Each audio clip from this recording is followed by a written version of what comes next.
오늘 우리에게 주실 하나님 말씀은 요한복음 5장 30절에서 47절까지 말씀입니다. 자, 여러분 예수님 믿으시죠? 아멘. 아멘입니다. 물론 우리 가운데 아직까지 예수님을 구주로 영접하지 못한 분이 있을 수도 있습니다. 그런 분들은 빨리 예수님을 만나서 인격적으로 만나서 영접하는 복이 있기를 주의 이름으로 바랍니다. 그러나 대부분은 우리에게 나오시는 분들 대부분은 예수님을 영접하고 믿는 분입니다. 자, 그럼 그 다음 질문입니다. 그렇다면은 우리 요한복음을 쭉 읽어보면은 예수를 믿는 사람들에게 주신 복들이 있습니다. 영생, 평안, 풍성함, 기쁨, 자유. 그런 모든 복과 은혜들이 있는데 그걸 지금 누리면서 살아가십니까? 이건 좀 헷갈리죠. 예수님 믿긴 믿는데. 근데 이상하잖아. 분명히 예수님이 요한복음을 보면 그런 약속을 굉장히 많이 해주셨어요. 왜 그럴까?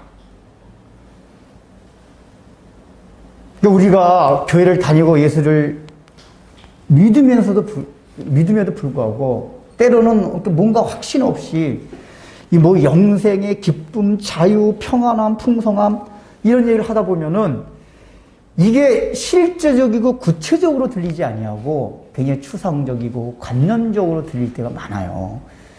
이게 우리 대부분 그리스도인 그런 경우가 많아요. 이게 이런 거 딱 들으면 맞죠? 아멘, 아멘. 이게요 원래 그런 걸 경험하게 되면은 설교가 어떠냐면 설교가 뭐 깊은 내용 전하고 새로운 내용 아는 게 아니라 설교라는 건 원래 화답이에요. 하나님이 말씀입니다. 화답. 하나님은 만물을 지으셨습니다. 아멘. 이런 게 설교의 원래가 화답하는 거예요. 말씀을 통해서. 근데 우리가 그게 왜 안 되냐면은 목사님은 말씀을 하시는데 우리가 삶 속에서 그 경험이 안 되다 보니까 그런 게 다 이렇게 추상적이고 관념적이고 나와 크게 상관없는 이런 식으로 들려요. 그러다 보니까 절실하게 아멘이 안 나옵니다. 2000년 전에 예수님이 오셨을 당시에 유대인들도 우리가 비슷한 상태에 있었습니다. 그러니까 유대인들도 적어도 하나님을 잘 믿는 백성이었어요.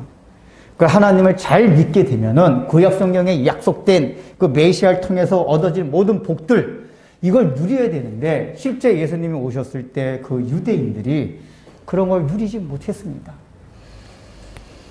우리가 어떻게 비슷해요. 그래서 오늘 본문을 통해 가지고 그 유대인들의 상태와 상황들을 통해서 한번 우리의 모습을 우리가 한번 살펴보고자 합니다. 궁극적으로 예수님께서 우리에게 주시고자 했던 그 복과 은혜를 우리가 누렸으면 합니다. 오늘 읽은 본문이 어떤 본문입니까? 지금 이 본문은 어느 사건의 지금 연장선상에서 계속 하시고 있는 말씀이죠? 어느 사건? 베데스다 연못에서 38년 된 환자를 고치고 나서 그것 때문에 유대인들이 예수님을 신란하고 공격하는 그런 대화의 내용 가운데 오늘 주어진 게 오늘 본문입니다. 그래서 이제 안식일을 어기고 병을 고쳤다는 것도 더 나아가서는 예수님이 하나님을 내 아버지라고 그러고 하나님이 일하시니 나도 일한다. 그렇게 작게 신성모독에 이렇게 발언을 시작해봐가지고 지난주 보니까 더 신성모독 좀 큰 발언을 하셨어요. 그러니까 유대인이 더 난리가 난 거예요. 그러니까 예수님이 오늘은 뭘 하시냐?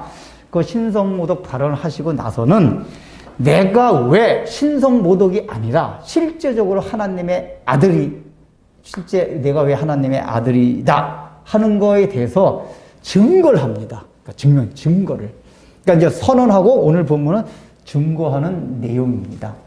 그리고 이제 40절부터는 그 증거를 했음에도 불구하고 너희가 왜 나를 하나님의 아들로 믿지 못하느냐? 그 내용이 이제 40절부터 47절까지예요. 이렇게 두 개로 나눠져 있습니다. 그런데 이제 30절의 시작은 뭐로 시작하냐면은 예수님이 지난 시간에 하셨던 말씀, 아버지와 나는 하나다 하는 그거를 이렇게 이제 30절에 표현하고 있습니다. 그러니까 내가 아무것도 스스로 할 수 없노라 하는 건 뭐냐면은 능력이 없다는 얘기가 아니라 하나님과 늘 하나이기 때문에 하나님 생각하면 내가 생각하고 내가 생각해 하나님이 생각한다. 그 의미를 이렇게 지금 표현하고 있습니다. 그러니까 하나님과 아들로서의 하나 되심, 이거를 이제 딱 다시 한번 선언을 하시고 나서 31절, 32절을 보면은 여러분 이렇게 마음에 뭐 이렇게 뭔가 확확 와닿질 않을 거예요.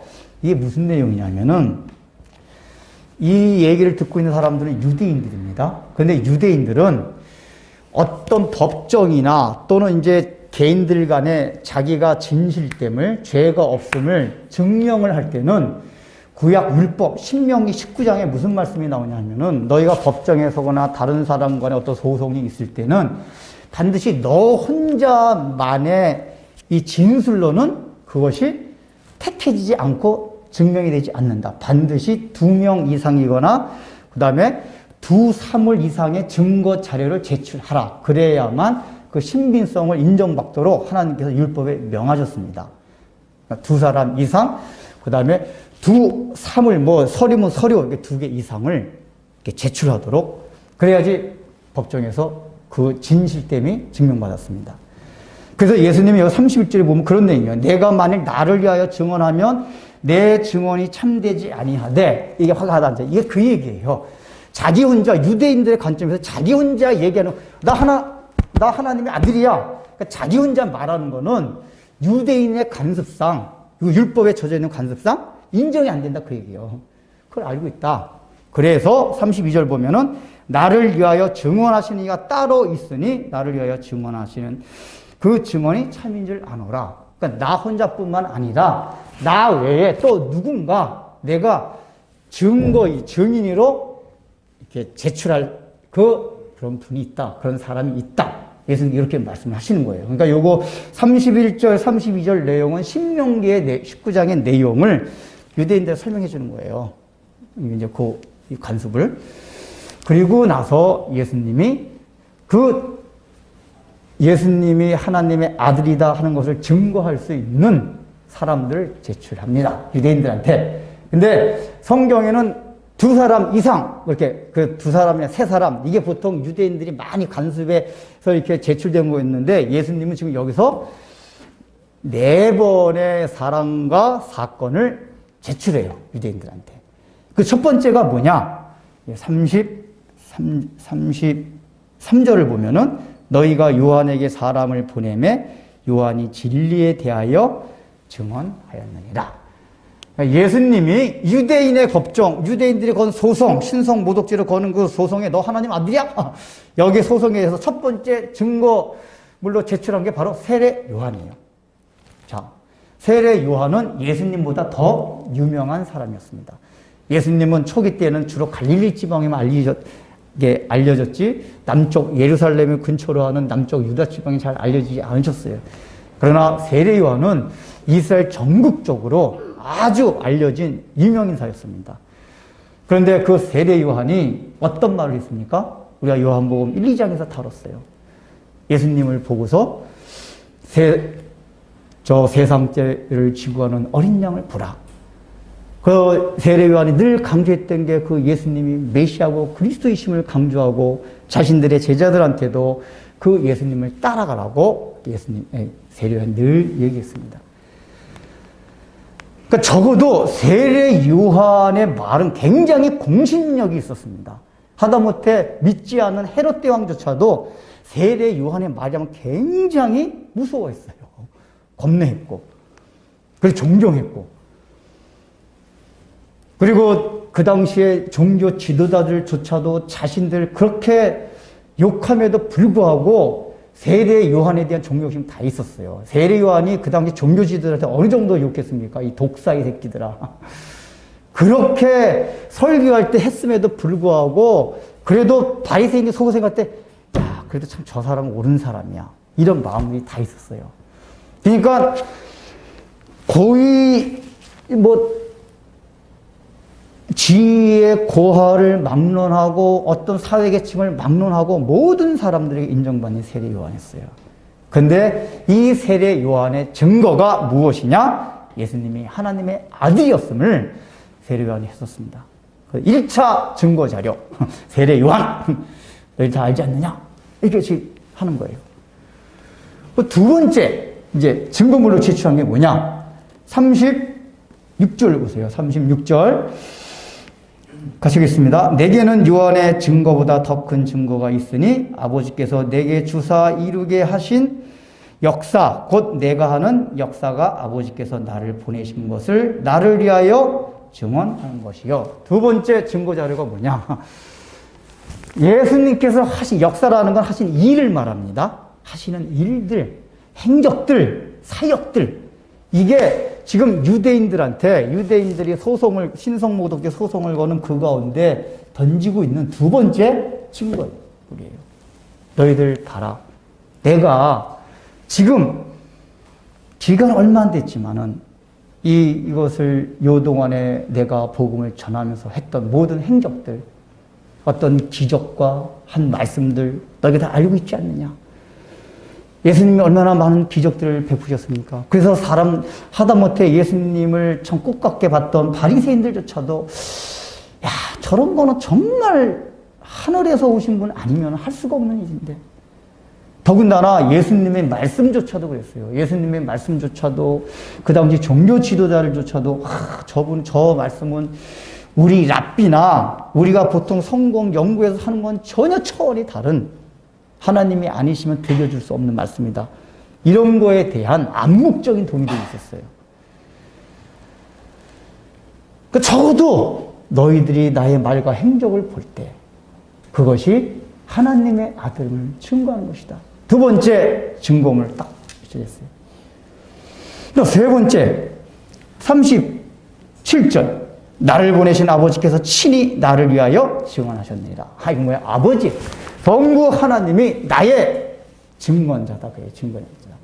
이게 대표적으로 이런 일이 언제 있었습니까? 예수님이 세례 요한에게 세례를 받고 강에서 올라오실 때 하늘에서 하나님의 음성이 들려 뭐라고 그랬죠? 이는 내 사랑하는 아들이요 기뻐하는 자라.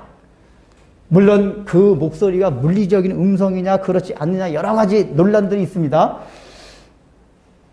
지금은 거기에서 얘기할 게 아니기 때문에 적어도 제자들이 성경에 그걸 기록했다는 얘기는 제자들이 그걸 나중에 알았다는 얘기예요. 그래서 예수님은 성부 하나님이 자기 자신, 당신에 대해서 그렇게 변화산성에서도 예수님의 제자들이 보고 있을 때 엘리야와 모세와 함께 있을 때 그때 비슷한 얘기를 했잖아요. 이는 내 사랑하는 이요 기뻐하는 자라. 성부 하나님께서 내가 하나님의 아들임을 증언하는 증언자다. 세 번째 제출 증거자요. 성부 하나님. 그러니까 네 번째.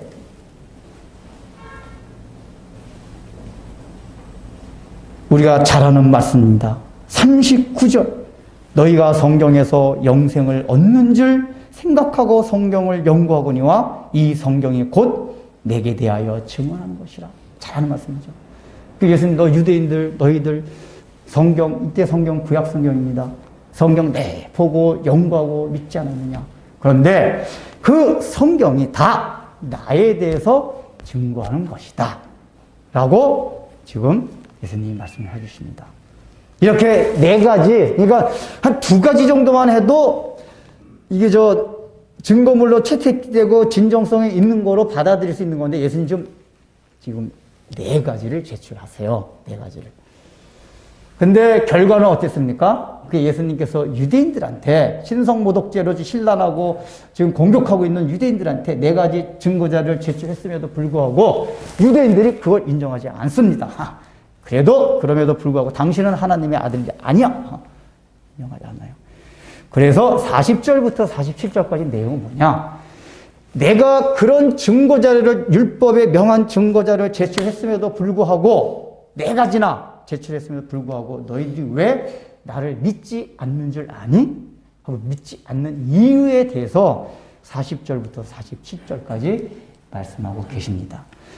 그래서 이제 이 이유를 말씀하기 이전에 지금 유대인들에게 예수님이 제출했던 증거 자료, 그걸 우리 오늘날에 우리들에게 한번 적용해 보도록 하겠습니다. 아까 말씀드렸듯이 이 당시 유대인들도 하나님을 믿는 백성이었어요. 오늘날 우리는 예수님을 영접하고 예수를 믿는 사람입니다. 그런데 중요한 건 뭐냐면은 아까 말씀드렸듯이 이 당시 사람들이 분명히 하나님을 믿었더라면은 하나님의 아들이신 예수님을 보고 알아보고 그 메시아로서 갖는 능력을 다 덧입고 있어야 되는데 그러지 못했던 것 같이 오늘날 우리는 예수님을 믿지만은 아까 말씀드렸듯이 예수님이 우리의 예수 믿는 사람에게 주시고자 하는 그 자유와 기쁨 모든 걸 누리지 못하고 있어요. 그러면은 우리의 상태도 유대인들과 비슷한 상태일 수도 있다 그 얘기예요. 그래서 예수님은 봐라 내가 하나님의 아들인 줄 너희가 정말 정말 믿느냐 하시면서 첫 번째로 말씀해 주십니다. 얘들아 세례 요한이 증거했듯이 오늘날엔 누가 증거합니까? 지금 당장 제가 증거하고 있잖아요. 제가 얼마나 세례 요한같이 가끔가다 성질도 내면서 예수님이 하나님의 아들이신데 왜 그 복을 누리지 못하냐고 막 얘기했잖아요. 저뿐만입니까? 많은 오늘날의 목사님들이 또 여러분의 신앙의 선배들이 여러분이 다 잘하고 신앙생활을 하고 오면서 그런 분들이 있었을 거예요.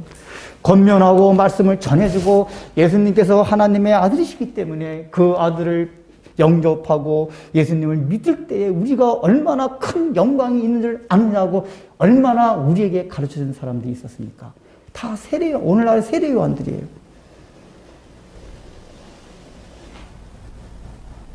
적어도 나보다는 신앙생활 잘하는 존경할 만한 그런 사람들로부터 그런 얘기를 들었어요. 그래서 여러분들은 과연 그 하나를 딱 증거자료 딱 듣고 나서 그래 예수님은 하나님의 아들이야 이렇게 받아들이십니까? 제가 늘 드리는 말씀이 있잖아요. 저는 꼭 여러분들 제 설교도 그렇지만은 하여간 제가 못났어도 여러분이 제 자신을 보고 야 정말 하나님이 살아계시고 예수님의 하나님의 아들이기 때문에 우리 예수 믿는 사람들의 그 하나님이 주시는 영광과 풍성한 축복을 누릴 수 있다. 그냥 절 보고 막 하라고 하잖아요. 여러분 우리 교회 다니시면서 그런 걸 누리고 계십니까?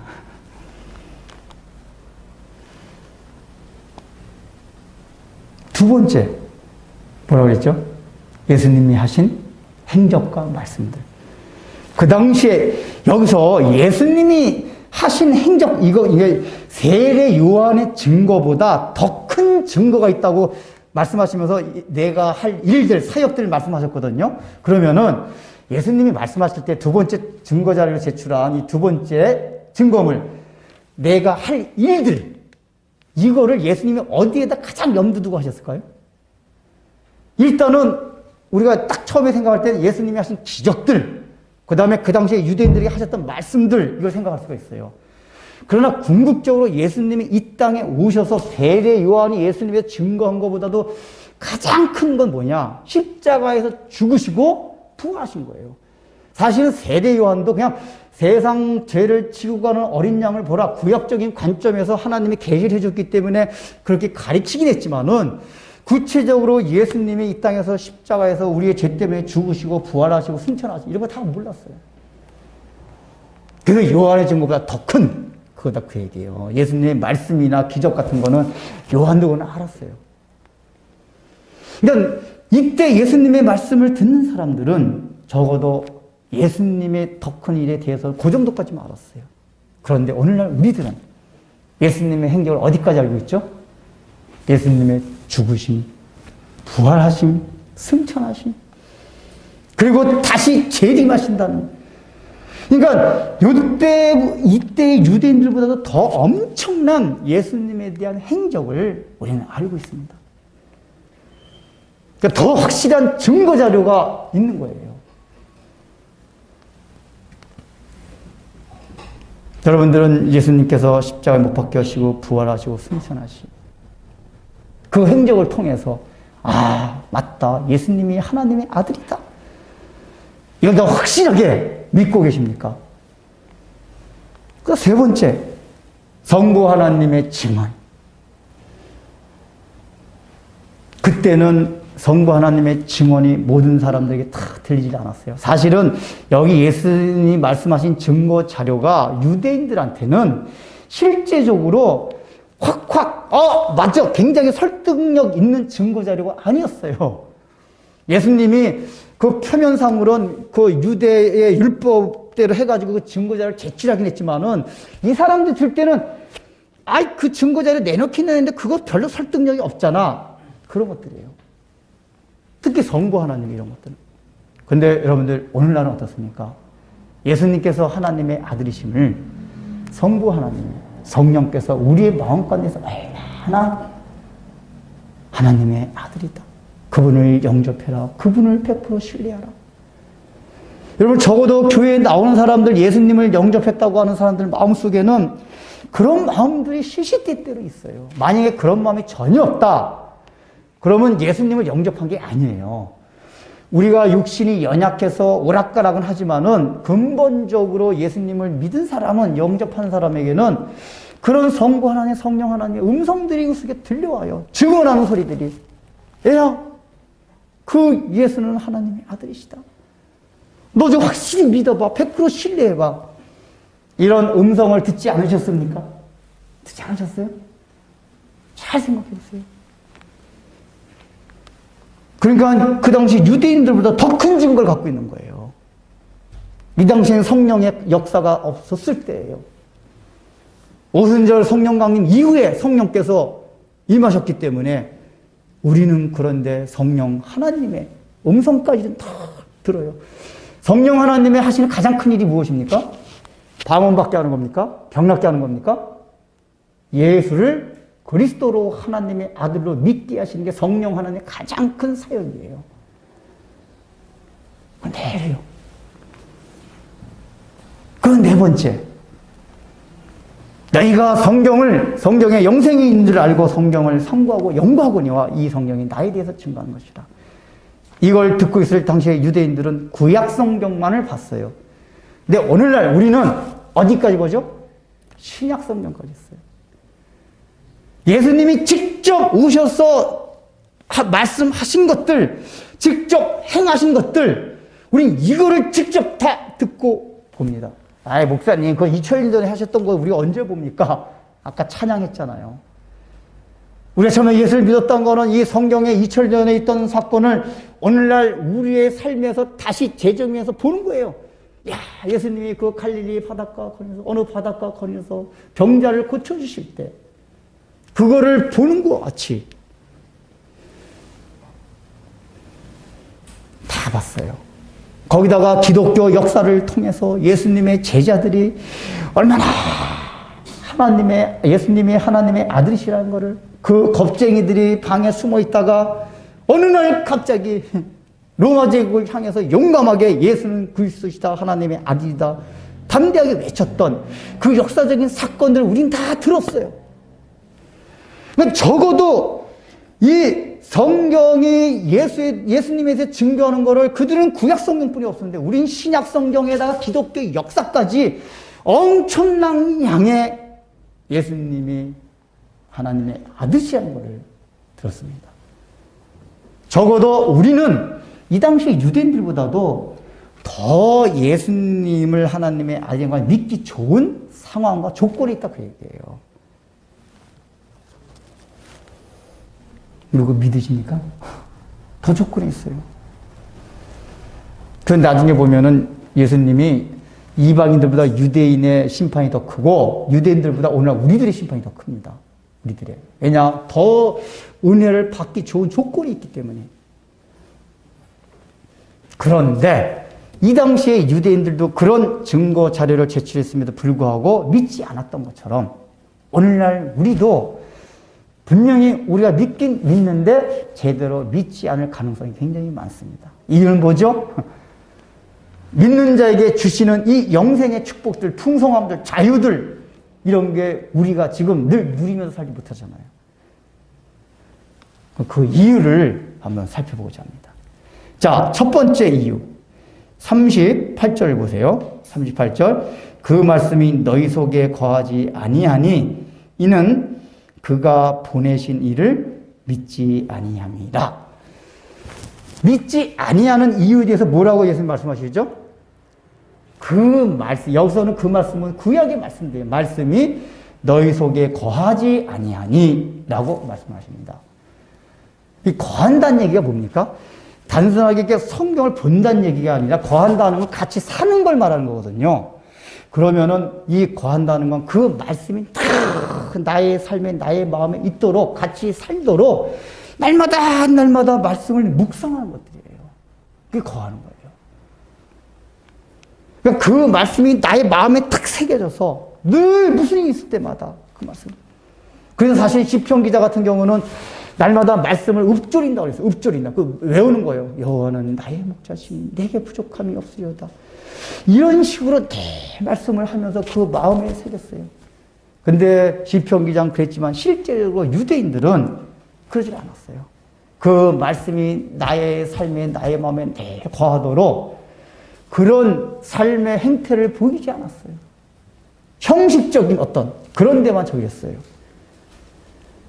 우리는 어떻습니까? 여러분들 날마다 말씀이 내 마음과 삶에 거하도록 늘 묵상하고 늘 깨어서 어떤 일이 있을 때마다 그 말씀을 생각하면서 살아가고 있습니까? 이 말씀에 거하지 아니하면 보내신 이를 믿지 않는다고 말씀해 주세요.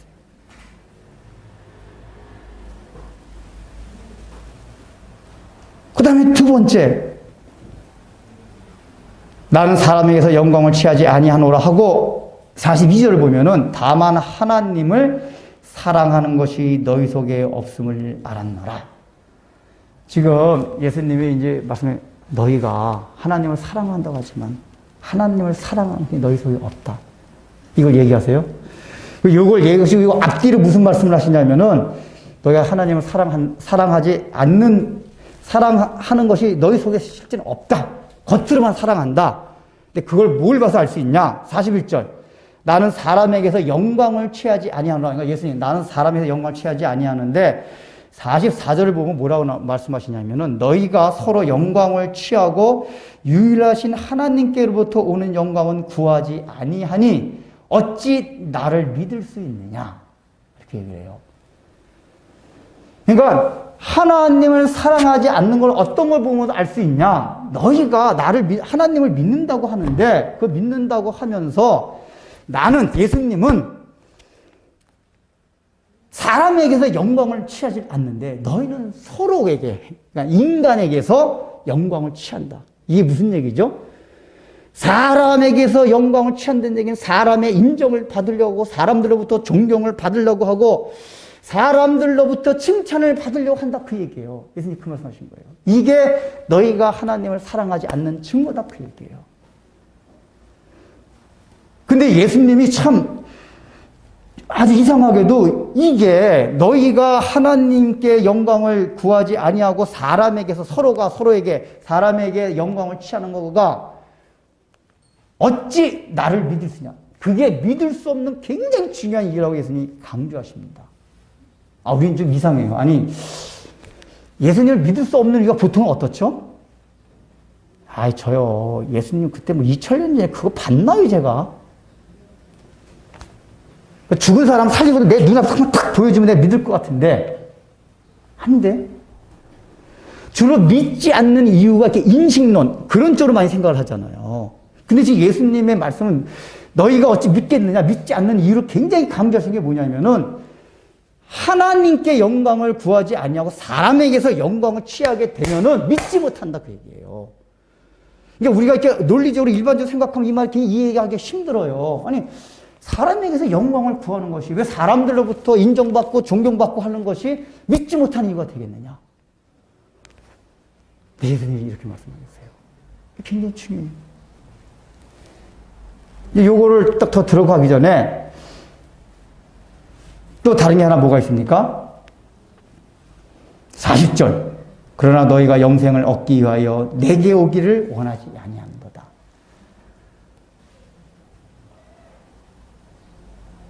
그러니까 영생을 얻기 위해서 이게 주님을 영접하고 주님을 믿어야 되는데 예수님 뭐라고 말씀하시냐면 내게 오기를 너희가 원하지 아니하는도다. 그 얘기. 그러니까 이게 뭐냐? 너희가 정말 나를 믿길 원하느냐? 그럼 내게 오면 되는 거예요. 근데 예수님 이 말씀 뭐냐면은 마음이 없다 그 얘기예요. 사모하는 마음이. 우리가 그런 얘기예요. 오늘날에도. 목사님 저도 사도 바울과 같이, 그런 선양원 목사님 같은 그런 한번 은혜 좀 받고 싶어요. 도대체 은혜라는 게 뭔지 한번. 그래서 그 사람들이 누렸던 그 영생의 복줄 풍성을 다 한번 경험해보고 싶어요. 근데 말뿐이에요. 정말 그러고 싶으면 마음에 간절함이 있어야 돼요. 사모함이 있어야 돼요. 주님, 정말 저는 뭔가 은혜가 없습니다. 근데 우리의 신앙의 선배들, 성경의 역사들을 보면 그런 은혜를 받은 사람이 많은데 저도 그런 은혜 좀 주옵소서. 간절한 사모함이 있으니까. 시편 기자가 말한 바와 같이 목마른 사슴이 시냇물을 찾아 헤매듯이. 근데 우리는 목이 마르면 썩물만 찾으러 다녀요. 그 목마른 사슴이 얼마나 가려고 합니까? 그러니까 대부분 우리가 보면은 은혜를 통해서 그 복을 누리는 게 맞아요. 우리가 노력하고 그런 게 아니에요. 근데 은혜를 통해서 누리게 되는데 중요한 건 왜 그러냐? 정말 은혜에 대한 간절한 사모함이 우리에게 있느냐는 거예요. 너희가 원하지 아니한다. 이걸 뭐냐면 우리 쪽 책임이다 그 얘기예요. 인간의 책임이에요. 여러분 우리 스스로 한번 잘 생각해 보세요. 내가 정말 은혜를 받기 위해서 간절히 사모하고 있는. 제가 이건 자주 드린 말씀이지만 오늘날 현대는 하여간 우리 현대 교인들은 하여간 우리 어렸을 때 제가 직접 봤으니까 그 전에 들은 거고 확실히 은혜를 사모하는 게 적어요. 어떻게 해서든지 그러니까 주일날 하러 갈 때도 하나님 옛날에 막 그래 오늘날 주일날 교회 가서 은혜 받지 못하면 더 죽을 겁니다. 막 우리가 그런 식으로 기도하고 있었어요. 기억에 막 차라리 죽이세요. 은혜 못 받으면. 근데 요즘은 그런 거 있어요? 받으면 받고 말면 말고 그냥 은혜 있으면 좋은 건데 얼마나 간절함이 없었어요. 나중에 가서 하나님은 은혜를 주셨어야지 제가 변화도 되고 복도 누리죠. 간절함이 있었느냐, 사모함이 있었느냐. 주님께서 이렇게 판단하신다 그 얘기예요. 너희가 원하지 아니한도다.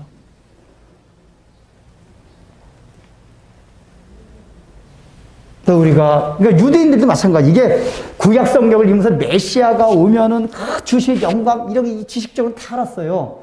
근데 실제적으로 이 사람들이 메시아가 오셔서 될 하나님의 나라에 대한 사모함이 사실 없었어요. 실제로 유대인들이. 지식적으로만.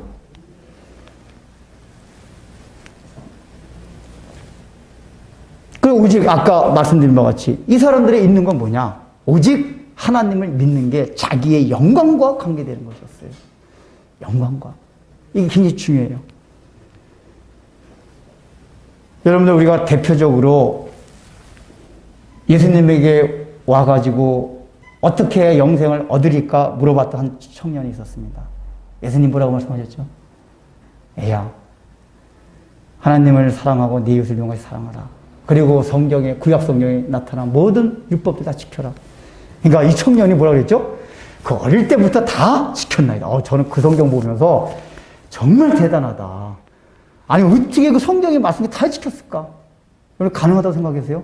그러니까 적어도 그 예수님의 질문했던 그 청년은 엄청 경건하게 살았던 사람이고 굉장히 의지가 강한 사람이고 아주 바른 사람이에요. 그렇게 했다는 얘기는. 예수님 뭐라고 말씀하셨습니까? 그건 잘했다. 너에게 부족한 것이 하나가 있다. 뭐라고 했습니까? 그 사람이 재산이 많았던 사람인가 봐요. 예수님 그걸 아셨어요. 야, 너 재산 많지? 그 재산 다 처분해서 팔아서 가난한 사람에게 나눠주고 나를 따라오라. 결과가 어땠습니까? 그 청년이 근심하며 돌아갔더라. 그래요. 거기서 중요한 거는 그 청년이 단순하게 재산 문제가 아니에요. 그러니까 이 청년은 뭐냐면은 그 재산에 자기 자아가 다 응축되어 있었던 거예요. 그러니까 윤리 도덕적으로 바르게 살고 하는 거는 얼마든지 그 사람의 성향상 의지도 강하고 워낙 경건하고 노는 거 안 좋아하고 이게 가능해요.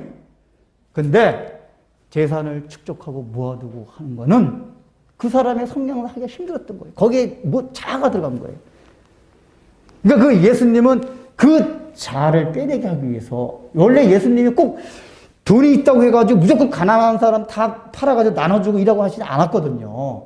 근데 그 사람한테 유난히 그랬다는 얘기 뭐냐면 그 사람 가운데 그 사람 걸 버려야지만이 자아가 부인될 수 있기 때문에 그걸 명하신 거예요. 이 청년뿐만 아니라 그 당시에 많은 바리새인들은 다 그렇게 경건하게 살았습니다. 하나님 말씀 잘 지키고 우리가 누누이 말씀드린 거지만 표리가 부동하게 살았다는 얘기가 아니라 정말 말씀대로 살려고 노력했던 사람이에요. 근데 중요한 건 뭐죠? 이 사람들이 서로 영광을 인간에게서 서로 영광을 취하고 하나님에게서 영광. 그러니까 예수님 그 말씀 많이 하시잖아요. 건강보험에서. 너희가 사람의 눈을 중요시 여기고 사람에게 존경받기를 원하고 이거 예수님이 바리새인들 엄청나게 많이 말씀하셨어요. 그러니까 그들이 하나님을 믿고 하나님의 말씀을 지킨다고 하는 것도 결국은 다 뭐냐면은 자기 영광을 위해서 그랬어요. 근데 우리가 때로는 윤리도덕 좀 바르게 살고 하나님 말씀 지키는 것조차도 가끔 가다 보면은 그것조차도 자기 영광이에요. 야, 내가 이렇게 말씀을 다 지켰다? 야, 내가 새벽 기도 1년 작정하고 한 달도 빠지지 않고 다 했다? 그래서 하나님의 말씀을 지키고 하는 것들이 이게 자아도취, 자아성취에 대한 그렇게 뭔가 뿌듯함. 그래서 다른 사람부터 인정받고 존경받는 거, 이런 걸 우리가 다 추구해요. 근데 예수님의 판단은 그겁니다. 너희가 그렇게 사람에게서 영광을 취하려고 하면 나를 믿을 수 없다. 믿을 수 없다. 이 말을 우리가 심각하게 받아들여야 합니다. 여러분들 과연 믿음이 있죠? 예수님 믿으시죠? 근데 아까 서두에서 말씀드렸듯이 왜 믿는데 자유와 기쁨과 풍성함이 없느냐? 그거는 믿음은 있는데 온전한 믿음이 아니에요. 그 온전한 믿음이 왜 없느냐?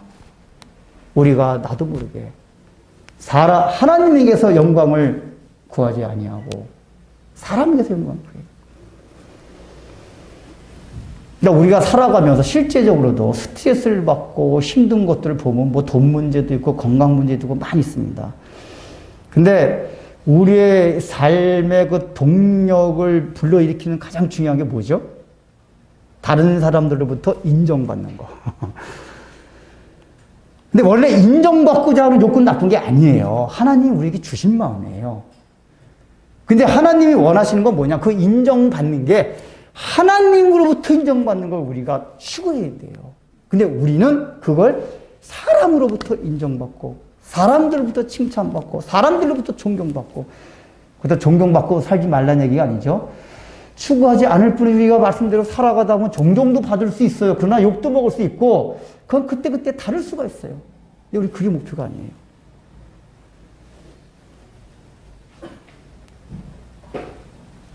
얼마나 다른 사람이 나를 어떻게 생각하고 평가하냐고 우리가 관심 많습니까? 요즘은 뭐 SNS 뭘 올렸는데 반응을 안 해도 상처받는데요. 내가 올렸는데 나를 어떻게 생각하게 씹어. 이게 다 다른 사람도 인정받고 하는 거예요. 물론 우리는 서로 간에 상처를 주지 않기 위해서 노력해야 되는 거긴 하지만은 상처를 받는 입장에서 늘 그걸 생각해야 돼요. 내가 왜 그런 것 때문에 상처를 받고 있을까? 다른 사람이 나를 어떻게 생각하는데 이렇게 관심이 많을까? 그냥 주변 조그만 게 가시 같은 공격에도 불구하고 그냥 내 상처는 막 대못을 그냥 막 꽝꽝 박은 것 같은 엄청난 아픔으로 다가오고. 아주 누가 상대방이 조그만 돌 하나 던진 거 가지고 막 엄청 큰 바위가 날 덮쳐가지고 짓누르는 것 같은 아픔과 그 부조함을 누리고 상처를 받고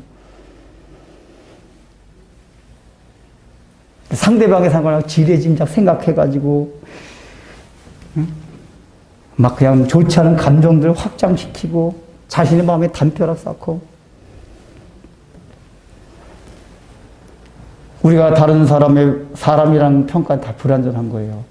그 불완전한 평가와 별 생각 없이 던지는 한마디, 말 한마디, 어떤 조그만 행동들, 거기에 왜 우리 삶이 휘둘리고 있습니까? 그냥 지레짐작하며 오고 있는 행동들 때문에 북치고 잠그치고 글 속에 들어갔다 나왔다 들어갔다. 우리에게 얼마나 많아요. 이 구체적인 실례를 잠깐 든 거예요, 그냥 이제.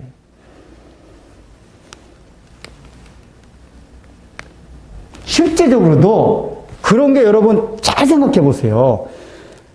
물질이 없어가지고 고통을 받는 스트레스가 더 그럴 때 스트레스 더 말까 이런 거 이게 줄이 인간관계거든요. 그래서 받는 스트레스가 신앙생활에 아주 큰 지장이 오는 것 같아요. 이 교회에서 뭐 우리 교회는 그런 게 없는데 교회 떠나고 이러는 것들이 뭐 물질이 없거나 이게 떠나는 게 아니에요. 인간들끼리 사람들끼리 부딪히다가 상처받아 떠난 게 제일 많대요. 거기다가. 그러니까 우리 실제로 우리 신앙생활에 이 딱 지장을 주는 게 뭐냐면은 그런 내가 인간에게서 영광을 취하고자 하는 그 의식이 있을 때 늘 스트레스를 받고 그 스트레스가 있는 이상은 우리 마음이 평안할 수가 없어요. 다 부대껴요. 그래도 어느 정도 신앙이 있는 사람들은 좀 물질이 좀 없는 거는 뭐 먹을 것만 있으면 되지. 조금 가능해요. 근데 영적으로 엄청나게 업그레이드 돼 있는 사람들조차도 그 사람에게서 영광을 취하고자 하는 의식이 딱 버려지지 않으면은 늘 마음이 부딪히는 것도 있어요. 이거 버려야 돼요. 아까 말씀드렸듯이 예수님이 이 말씀하는 것 자체 의도가 이해가 잘 안 돼요. 아니 예수님을 믿는데 이게 무슨 상관이 있느냐? 어디 예수님의 말씀이에요. 판단이에요. 그냥 지적 한번 일으켜 주시고 뭐 이럴 것 같은데 믿지 못하는 이유가 너희가 하나님에게서 영광을 취하는 것이 아니라 사람에게서 영광을 취해서 그렇다. 그리고 예수님은 나는 그런 인간에게서 영광을 취하는 우리들에게 그것 때문에 고민하는 우리들에게 예수님 말씀하세요. 딱 선을 긋고 나는 사람에게서 영광을 취하지 아니하노라. 41절을 했죠. 이게 뭐죠? 나는 사람들의 인정, 존경 여기에 관심을 두지 않는다. 오직 하나님이 어떻게 생각하시느냐. 이게 중요하단 말이에요.